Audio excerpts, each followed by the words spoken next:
Good afternoon, children. Welcome to another learning session in biology. This is my fifth video on the chapter Human Reproduction. In the previous video, I had explained the topic oogenesis and completed the same under three phases: multiplication phase, growth phase, and the maturation phase, with all the changes taking place.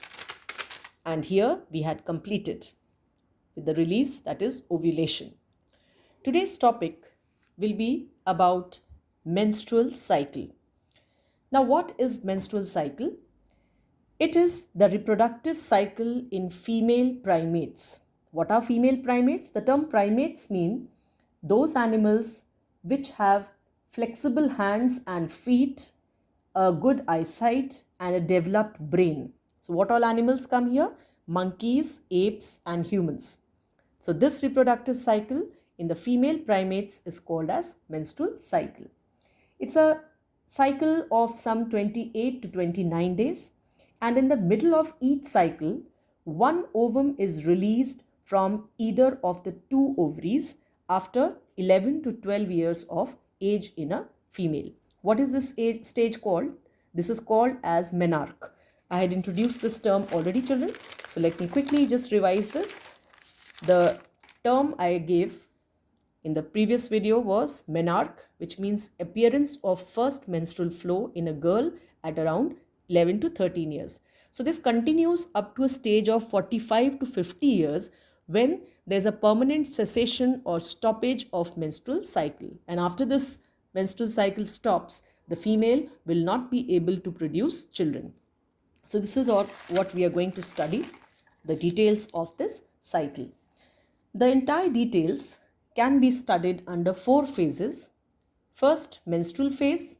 Second, follicular or proliferative or post-menstrual, because this is coming after menstrual phase. Third, ovulatory phase. And the fourth is luteal or secretory phase. We also call it as progesterone phase because of high level of progesterone. Let us see the details one by one. Menstrual phase. Now, this is the first phase which marks the beginning of menstrual cycle, and it is characterized by menstrual flow which lasts for about 3 to 5 days. So what is the composition of this flow? The endometrium lining or the lining or the uterus of the uterus breaks, various blood vessels are ruptured, right, and they are thrown out along with the unfertilized ovum. They're all broken down and they are thrown, right? So three things. What all flows out? Endometrium or the uterine lining, number one. Second is the blood vessels. Various blood vessels are ruptured. And third is the unfertilized ovum, which could not be developed into a baby, is thrown out because of lack of fertilization. So this marks the menstrual phase. Let's come to second phase, what we call as follicular or proliferative or post-menstrual phase. First, let us understand what is the meaning of proliferative.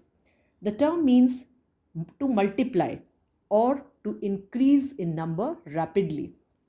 The duration of this was 3 to 5. So here the 6th day to 13th day, right?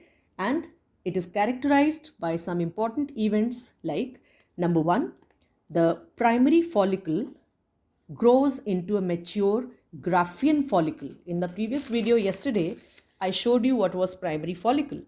The structure that was here, oocyte along with follicular cells, all that journey from here till all this Graafian follicle, this takes place, that is from 6th to 13th day it reaches at this position.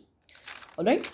Then here whatever the endometrium lining was thrown out will be now regenerated or it will be redeveloped, right? And also the blood vessels were thrown out, the ruptured blood vessels. So the same would be repaired. All right. So the next is that the endometrium and its uterine glands grow by the tissue proliferation. That is why we call it as proliferative phase, because whatever is lost here, the lining of uterus and the ruptured blood vessels, they all repair themselves or regenerate by tissue proliferation, and therefore we call as proliferative phase. Then here it's a very important thing to note and learn that at this phase the hormone that we call as estrogens. Who releases estrogens? It is released by the ovary, right? The ovary of the female releases this, and the the changes during follicular phase are controlled by estrogens, which are secreted by the ovary and follicular cells of maturing Graafian follicle. That means the ovary is releasing estrogens and these mature follicular cells. All right. Then the level of estrogens is maximum in the follicular phase, and at this position of time, endometrium is some 2 to 3 millimeter thick. Let us see this by a diagram here. At page number 117, you can see there are numbers written at the horizontal axis. The same represent number of days. Menstrual flow, this is the uterine thickness, children. You can see the lining of uterus. It is here some average thick. Then it is ruptured, thrown out during menstrual flow, and now it is repairing itself. So at the 13th phase, 13th day, you can see some 6 to 13 days, the estrogen level is high. These phases of graphs, the gray one is representing the estrogen, right? So coming next to the ovulatory phase. What is ovulation? Ovulation means the release of ovum from the ovary, right? In the case of graph, if you want to see this ovulatory phase, it is taking place at 14th day. This exactly is the time when the ovum will be released. All right. This is the 14th day, and the level of hormone which is at maximum peak is LH. We call this as the LH surge. Surge means to rise very high, or luteinizing hormone. Right. At this time, what event is happening? The Graafian follicle is rupturing and releasing the ovum. The same release is what we call as ovulation. So children, the entire number of events can be described by this graph very easily, right? So the third phase, ovulatory phase, is the phase where LH and FSH levels are at peak on the 14th day of menstrual cycle, right? We call this LH surge, the maximum level of LH. This is called as LH surge, right? And this induces the rupture of Graafian follicle and releases the ovum. Coming to the last phase is the luteal or the secretory phase. We also call it as progesterone phase. The duration. See, this was the 14th day. We are here just now. So 14th day was the ovulatory phase. So how many days are left now? Another 14. So if we take 28-day cycle, so this will be a duration of some 14 days. And at this period, why do we call it at luteal phase? The luteal phase is the term given because this is the only phase where corpus luteum is formed and it's functional, right? What is the function of corpus luteum? This I have always told you, that it is not a waste. When ovum has been released, the remaining amount of tissues would be forming a yellow mass called corpus luteum, and the same will be forming hormones, right? See, the previous discussion, corpus luteum secretes progesterone during pregnancy, right? And towards pregnancy at the later period, corpus luteum also releases a hormone called as relaxin. That will be relaxing the muscles of uterus for childbirth, right? So the same thing is happening during the event here, that corpus luteum is formed by the ruptured Graafian follicle, right? Now, we can also say that the level of progesterone here, it is controlled by LH. The LH what has been risen here, this will control the level of progesterone. And in case if the ovum is not fertilized, see here, the ovum that is not fertilized, the corpus luteum degenerates into a white mass called corpus albicans, and the progesterone level will be less, or it lowers. But if the egg is fertilized by the male sperm, then the endometrium lining starts becoming prepared for pregnancy. It will thicken up to 4 to 5 millimeter. See, it was earlier, second phase 2 to 3 millimeter. It becomes double of it almost, 4 to 5 millimeter, and the uterus gets ready for implantation, and here the progesterone level would be very high. All right. Then uterine fluid or the uterine wall secretes some nutritious fluid in the uterus. So this will be as a nutritive solution or a fluid to the child, which may be expected to get implanted. Right. Then this phase is called as the luteal phase. You can see here the last phase, right? Because I told you corpus luteum is being formed and functional only at this time. This is also called as progesterone phase because progesterone level is also highest at this phase. We also call it as secretory phase. Why is the term secretory given? Because during this phase, uterine wall secretes a nutritious fluid in the uterus, right? And the duration is more or less constant for around 14 days. So children, basic thing is that you should know why a phase has been called so. The phase name itself tells you what is happening in the phase, right? Here it was menstruation, so it was menstrual phase. Here it was a good amount of division of cells or multiplication, so it was proliferative or follicular cells, right? Why follicular? Because Graafian follicle was being formed.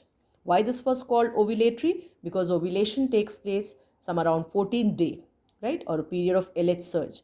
Then here, luteal or secretory. Why luteal? Because corpus luteum is formed. Why secretory? Because the uterus lining secretes a nutritious fluid. And why progesterone phase? Because highest level of progesterone is there. So this you have to really remember. Maximum estrogens is in this phase, LH surge in ovulatory phase, and progesterone surge is in luteal or secretory phase. So the next thing is hormonal control of the cyclic changes in ovaries and uterus during menstrual cycle. This will be the last thing for us today. The body of a non-pregnant female, it experiences some many cyclic changes in the ovary and uterus during menstrual cycle. See, menstrual cycle occurs only in a non-pregnant female. But if a female is pregnant for 9 months, there will be no menstrual cycle or no flow of menstrual liquid. Then the same in a non-pregnant female, the cyclic changes are under 3 set of hormones. Number 1, ovarian hormones. Second, gonadotropic hormones. And third, gonadotropin releasing hormones. These will be 3 set of hormones, right, which will be showing changes in ovary and uterus during menstrual cycle. That is the flow of the menstrual fluid. Let us see what all are the effects. Number 1, ovarian hormones. Estrogens and progesterone are the ovarian hormones whose secretion is under the control of gonads. So that means who is secreting? The ovaries, right? Talking about the second, we talk about the second set of hormones. This we call as gonadotropin hormones or gonadotropic hormones. LH, the luteinizing hormone, and FSH, the follicle stimulating hormone. They are secreted by the anterior pituitary, all right, and they control the secretion of ovarian hormones and gonadotropin releasing hormones. So two things they control, right? That not only just control the secretion of ovarian hormones, that was the first one, estrogen and progesterone, but also gonadotropin releasing hormones. Then the third is gonadotropin releasing hormones. These are LHRH and FSHRH, right? LHRH, the full form is luteinizing hormone releasing hormone. This is the name. Whereas FSHRH means follicle stimulating hormone releasing hormone, right? So what do they mean? See, one by one, let's talk about. During the menstrual phase, estrogens and progesterone levels fall.